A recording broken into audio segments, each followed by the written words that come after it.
Bismillahirrahmanirrahim. Assalamualaikum warahmatullahi wabarakatuh. Perkenalkan, saya Viva Irunisa dari kelas 8 Ar-Rauf akan mempresentasikan mapping yang telah saya buat tentang beriman kepada kitab-kitab Allah Subhanahu wa taala.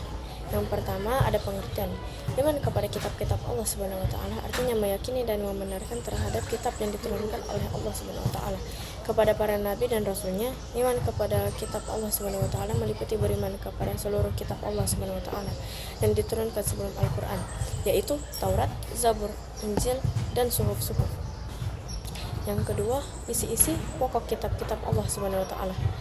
Yang pertama, ada akidah mengesankan Allah Subhanahu wa taala, syariat, ketentuan dalam kehidupan berupa perintah dan larangan bagi umat manusia, akhlak, cara bersikap dan bertindak kepada Allah Subhanahu wa taala serta kepada sesama, janji pahala dan ancaman siksa kepada umat manusia, dan kisah umat terdahulu dan informasi tentang ilmu yang perlu dikembangkan oleh manusia.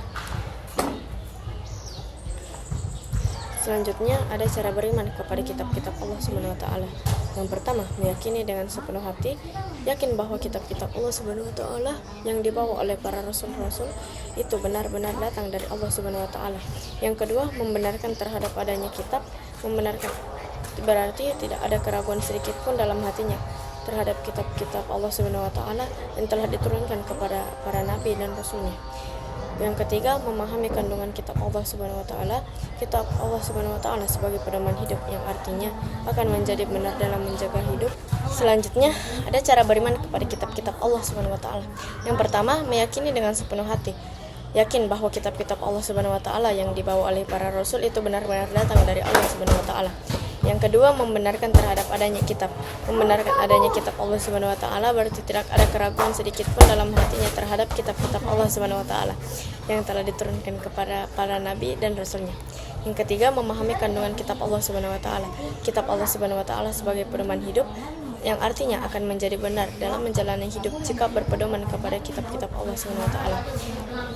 Terakhir, mewujudkan dalam bentuk sikap dan tindakan dalam kehidupan sehari-hari.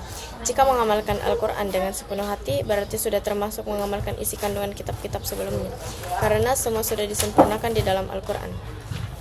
Selanjutnya, ciri-ciri generasi cinta Al-Quran.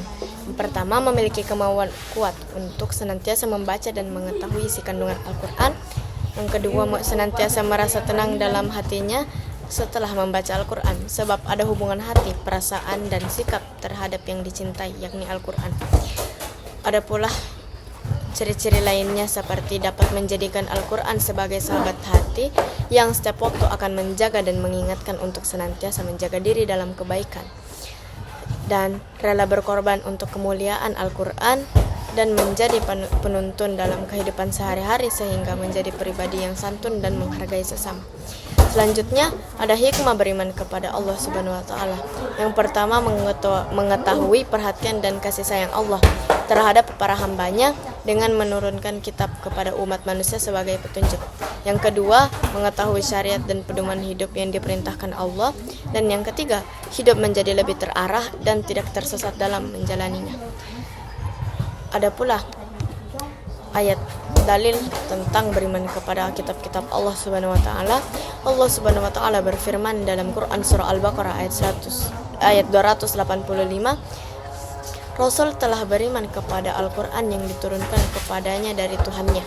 Demikian pula orang-orang yang beriman, semuanya beriman kepada Allah, malaikat-malaikatnya, kitab-kitabnya, dan rasul-rasulnya. Demikian dari saya, kurang lebihnya mohon dimaafkan.